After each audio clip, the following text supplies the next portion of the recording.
जब से चुप रहना सीखने लगा, तब से हर सवाल का जवाब मिलने लगा। अब तो मौन और एकांत ही आत्मा का सबसे अच्छा मित्र बनने लगा। दोस्तों, अक्सर हम सुनते हैं कि मौन में बहुत शक्ति है, चुप रहने के बहुत फायदे हैं, पर क्या आपने कभी सोचकर देखा है कि इससे फायदा क्या है? क्या आपने कभी इसकी शक्ति को आजमाने की कोशिश की है? कहते हैं मौन रहने से शांति का अनुभव होता है, बहुत सारे सवालों के जवाब मिलते हैं। इसीलिए ही शायद जब हम ध्यान में बैठते हैं तब हम पहले मौन हो जाते हैं, फिर अपने अंदर झांकने की कोशिश करते हैं। तो चलिए आज के इस बौद्ध कहानी से हम लोग समझने की कोशिश करेंगे कि मौन में कितनी शक्ति होती है और चुप रहने के क्या फायदे हैं। तो चलिए कहानी शुरू करते हैं। एक गांव में गौतम बुद्ध का बहुत बड़ा आश्रम था। वहां पर एक प्रसिद्ध बौद्ध गुरु रहते थे। वहां पर उनका एक शिष्य बहुत बोलता था। वह हर समय इधर उधर की बातें करता था। जब वह दान लेने के लिए जाता तो हर घर से एक नई कहानी लेकर आता और आश्रम के दूसरे शिष्यों को सुनाता था। एक शिष्य की दूसरे से बुराई करता, चुगली करता और दूसरों के सामने अच्छा बनने का प्रयास करता। खुद के मुंह से ही खुद की तारीफ करता रहता और हमेशा ही खुद को गुरु के सामने सबसे बुद्धिमान और उत्तम साबित करने का प्रयास करता। वह खुद को सभी शिष्यों से अलग और श्रेष्ठ मानता था। उसका कहना था कि मैं एक अमीर घर का बालक हूं। अगर मैं चाहता तो एक आरामदायक और सुविधाओं से भरा जीवन जी सकता था, लेकिन मैं वो सब छोड़कर यहाँ आ गया क्योंकि मुझे सत्य की खोज करनी है, खुद को जानना है, जीवन को जानना है। इसीलिए मेरा त्याग तुम सबसे बड़ा है। एक दिन गुरु ने आश्रम के सभी शिष्यों को बुलाकर कहा, आप सभी को अगले 1 महीने के लिए कोई न कोई संकल्प लेना है। इससे आपकी संकल्प शक्ति मजबूत होगी और आप में आत्मशक्ति का संचार होगा। आप सभी अपने सामर्थ्य के अनुसार कोई भी संकल्प ले सकते हैं और यदि 1 महीने से पूर्व आप में से जिस का संकल्प भी टूट जाएगा तो वह अपनी पुरानी दिनचर्या में वापस आ जाएंगे। सभी शिष्यों ने अपनी शक्ति के अनुसार छोटे बड़े संकल्प लिए और गुरु को अपने संकल्प के बारे में बताकर वहां से चले गए। लेकिन वह शिष्य जो खुद को सबसे अलग और बड़ा दिखाना चाहता था, वह सीधे गुरु की कुटिया में पहुंच गया और बोला, मैं कोई छोटा मोटा संकल्प नहीं लेना चाहता, बल्कि खुद के जैसा ही एक बड़ा और महान संकल्प लेना चाहता हूं। कृपया आप ही बताएं क्या संकल्प लेना चाहिए। उसकी ये बात सुनकर गुरु मुस्कुराए और बोले, क्या तुम मेरे द्वारा दिए गए संकल्प को पूरा कर पाओगे? क्या तुम्हारे लिए उसे पूरा करना संभव होगा? शायद नहीं, वह तुम्हारे लिए संभव नहीं है। तुम उसे पूरा नहीं कर पाओगे, इसीलिए तुम खुद ही कोई संकल्प ढूंढो। शिष्य ने कहा, नहीं गुरुदेव, आप जो भी संकल्प मुझे देंगे मैं जरूर उसे पूरा करूंगा। गुरु ने कहा, ठीक है, तो तुम अगले 1 महीने तक चुप रहोगे, मुंह से एक शब्द भी नहीं निकालोगे, यही तुम्हारा संकल्प है। शिष्य ने कहा, गुरुदेव, ये भी कोई संकल्प है? ये तो बहुत ही आसान है। 1 महीने तक चुप ही रहना है। आप कोई बड़ा संकल्प दीजिए जो मेरी योग्यता के लायक हो, जिसे पूरा करने में मुझे समस्या हो। गुरु ने कहा, पहले तुम इस संकल्प को तो पूरा करो।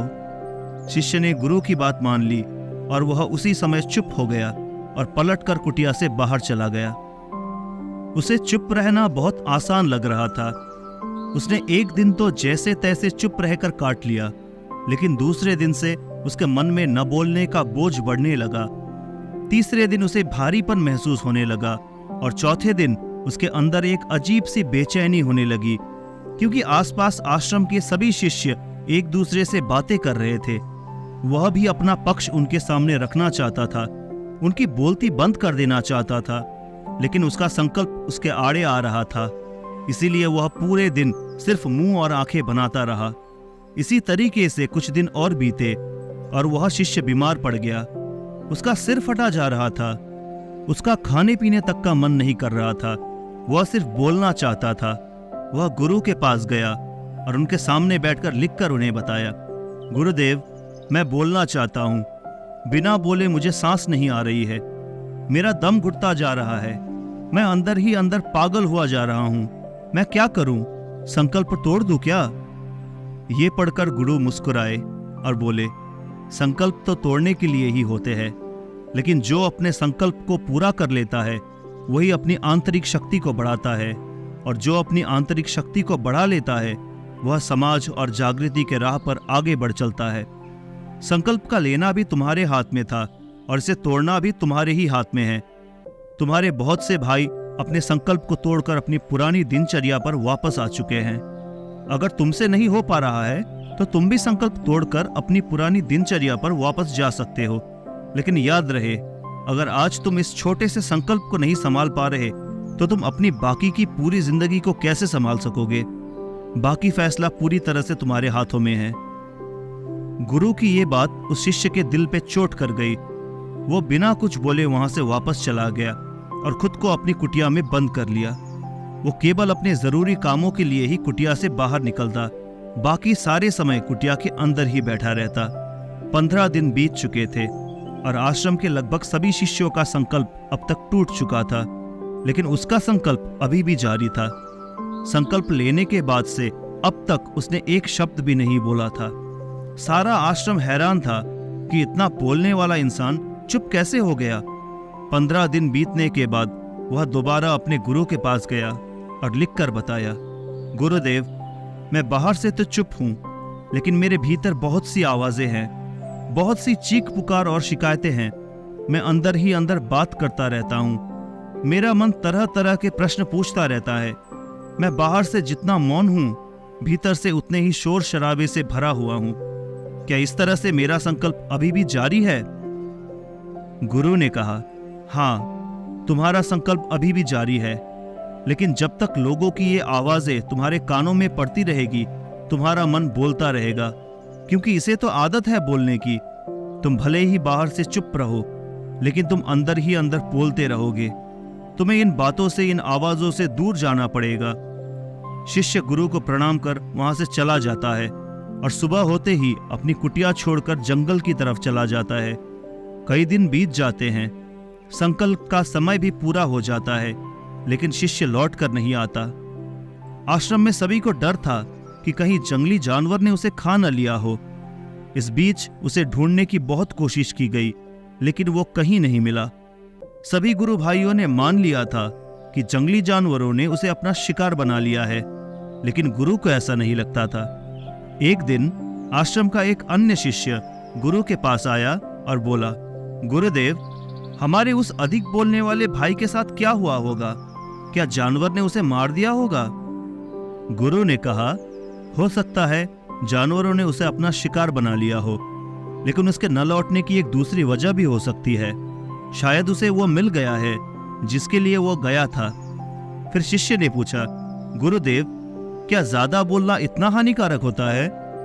गुरु ने कहा, इंसान के जीवन के बहुत सारे दुखों में से एक दुख ये भी है कि वह कभी चुप नहीं रह सकता, हमेशा कुछ न कुछ बोलता ही रहता है। सिर्फ हमारे बोलने के कारण हमारे आधे से ज्यादा दुख पैदा होते हैं।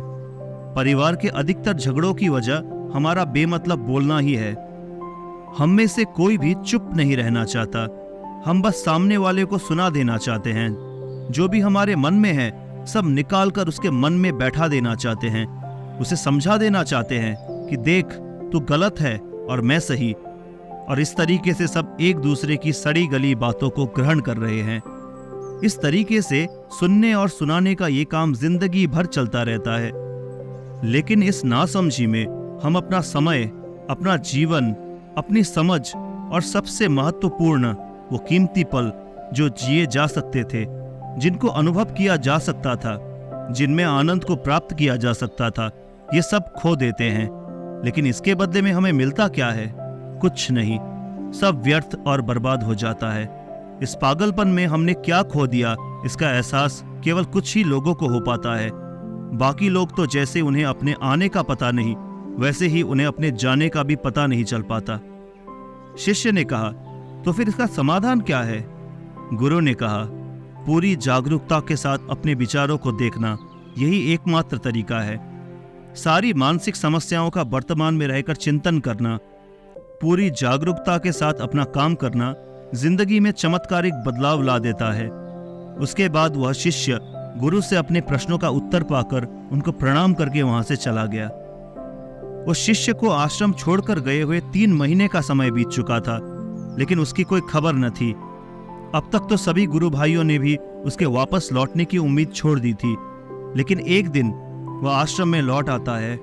उसे देखकर सभी के आश्चर्य और खुशी का ठिकाना न रहा, लेकिन अब वो वह नहीं था जो वहां से गया था। वह कुछ और ही बनकर वापस आ गया था। उसके अंदर एक गजब का बदलाव महसूस किया जा सकता था। उसके चेहरे पर एक गजब का ठहराव और आंखों में बड़ी शांति थी। आश्रम में आते ही सभी गुरु भाइयों ने उसे चारों तरफ से घेर लिया और बातें करने लग गए। वह भी अपने गुरु भाइयों से बातें करने लगा। उसे बात करने वाले सभी ने यह अनुभव किया कि अब वह पहले जैसा उतावला और बातूनी नहीं रह गया था। उसके मुंह से एक एक शब्द बहुत ही सुलझे हुए और मधुरता के साथ निकल रहे थे। थोड़ी देर तक गुरु भाइयों से बात करने के बाद वह सीधा गुरु की तरफ चला गया। उसने गुरु के चरण छुए और कहा, गुरुदेव, क्या मैं अब भी मौन हूं? क्या अब भी मेरा संकल्प जारी है? गुरु ने कुछ देर तक शिष्य की आंखों में बड़े ध्यान से देखा और कहा, हां, तुम अब भी मौन हो। तुम्हारे मुंह से एक भी शब्द निकल नहीं रहा और तुम्हारा संकल्प अभी भी जारी है। शिष्य ने कहा, गुरुदेव, जब मैं आश्रम से गया तब मैं मुंह से तो चुप था, लेकिन मेरे अंदर बहुत सी आवाजें थी। मन में बहुत से प्रश्न थे और वो बंद नहीं हो रहे थे। तो मैं जंगल में चला गया इस उम्मीद से कि वहां मुझे शांति मिलेगी और मेरे मन की बकबक कम हो जाएगी। लेकिन मैं जितना एकांत में जाता गया, मेरे अंदर की आवाज उतनी ही तेज होती गई। मेरे भीतर की पुरानी से पुरानी आवाज मुझे सुनाई देने लगी। तब जाकर मैंने महसूस किया कि मैं कितना गलत कर रहा था। जब मैं अपने परिवार वालों, दोस्तों और गुरु भाइयों को बुरा भला कहता था, तो उस समय मुझे लगता था कि मैं सही कर रहा हूं। जब मैं गुरु भाइयों की एक दूसरे से चुगली करता था और उनका मजाक बनाता, तब भी मुझे यही लगता था कि मैं उनसे बेहतर हूं और मैं सही कर रहा हूं। लेकिन उस दिन मैंने पहली बार महसूस किया कि मैं कितना गलत बोलता था। काफी दिनों तक ये आवाजें, ये शिकायतें मेरे अंदर चलती रही, लेकिन धीरे धीरे करके एक दिन ये सारी आवाजें मेरे अंदर से समाप्त हो गई। अब मैं भीतर से भी मौन हो गया। उस घने जंगल में बाहर से कोई बोलने वाला था ही नहीं और भीतर कोई आवाज बची ही नहीं थी। मैं उस दिन पहली बार मौन का सही अर्थ समझा। मेरे चारों तरफ बहुत शांति थी। हालांकि अभी भी कुछ आवाजें आ रही थी जो पहले भी आती थी, लेकिन मैं उन्हें सुन नहीं पाता था। पर अब वो सभी आवाजें मुझे स्पष्ट रूप से सुनाई दे रही थी। हवा के चलने की आवाज, चिड़ियों के चहकने की आवाज और पानी के बहने की आवाज, ये सभी आवाजें मैंने पहली बार पूरे होश पूर्वक सुनी। अपने चारों तरफ इतनी शांति मैंने पहले कभी महसूस नहीं की थी। तो इस शांति को भंग करने के लिए मैंने पहली बार अपने मुंह से कोई शब्द निकाला। मैं चिल्लाया, हे ईश्वर, ये कैसी शांति है? सभी कुछ इतना शांत क्यों है? ऐसा क्या हो गया? लेकिन मेरे चिल्लाने के बाद भी शांति भंग नहीं हुई। सब कुछ पहले जितना ही शांत था, बाहर भी और अंदर भी। हे गुरुदेव, मैंने अपने गुरु भाइयों से बात की। मैं आपसे बात कर रहा हूं, मैं बोल रहा हूं, मैं चल रहा हूं, मैं सब कुछ देख रहा हूं, लेकिन मैं अपने भीतर एकदम एकांत में हूं, मौन में हूं। भीड़ में होता हूं तब भी भीतर से अकेला एकांत में होता हूं। जब मैं खुद में भी शोर करना चाहता हूं तब भी एकांत में ही होता हूं। अब सब दिखाई पड़ने लगा है, सब सुनाई पड़ने लगा है। गुरु ने कहा, जब तक हम बाहर की तरफ बोलते रहेंगे, भीतर अशांति ही रहेगी। लेकिन जिस दिन हम भीतर की तरफ मुड़ जाएंगे, तब हमारे मुंह से कुछ भी निकले, हम शांत ही रहेंगे। दुनिया में जितनी भी बुराइयां हैं, ज्यादातर हमारे बोलने से ही उत्पन्न होती है, क्योंकि हम चुप रहना नहीं चाहते। हम जितनी जरूरत है उससे कहीं ज्यादा बोलते हैं। हम सामने वालों को सुनना नहीं चाहते, बल्कि उसकी बोलती बंद कर देना चाहते हैं। उसे समझा देना चाहते हैं कि मैं कौन हूं, मैं क्या कर सकता हूं, और यही हमारी जिंदगी का मकसद बनकर रह जाता है। हमारी सारी ऊर्जा व्यर्थ के बोलने में बर्बाद होती रहती है। ऐसे ही समाज में लोगों का जीवन दुखों से भर जाता है, जो हमेशा एक दूसरों को सुनाने में लगे रहते हैं। कभी भी एक दूसरे को सुनना नहीं चाहते, समझना नहीं चाहते, और चुप रहना ये तो उन्होंने कभी सीखा ही नहीं, क्योंकि चुप रहना उन्हें छोटा महसूस करवाता है।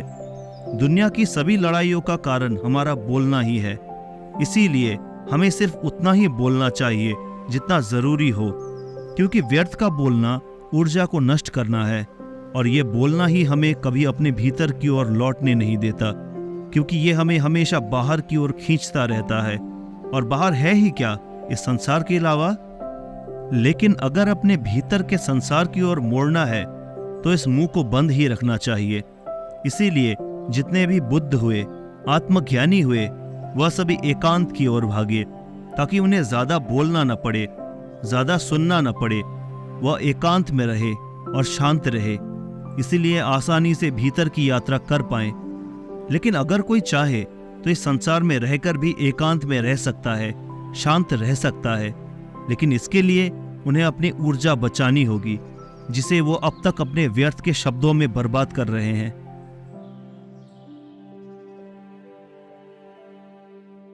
दोस्तों, इस कहानी की सीख यही है कि व्यर्थ का बोलना ऊर्जा को नष्ट करना है। ज्यादा और व्यर्थ बोलना ही हमें अपने भीतर की ओर लौटने नहीं देता, क्योंकि ये हमें बाहर की ओर झुकाए रखता है, और जिन्हें भीतर की यात्रा करनी है उन्हें अपने मुंह को बंद ही रखना चाहिए। मुझे उम्मीद है कि आपको ये कहानी पसंद आई होगी और काफी कुछ सीखने को मिला होगा। कहानी के बारे में अपने विचार आप हमें नीचे कमेंट बॉक्स में कमेंट करके बता सकते हैं। जाने से पहले वीडियो को लाइक करें और चैनल को जरूर सब्सक्राइब करें। तो मिलते हैं अगली कहानी के साथ, तब तक के लिए नमो बुद्धाय।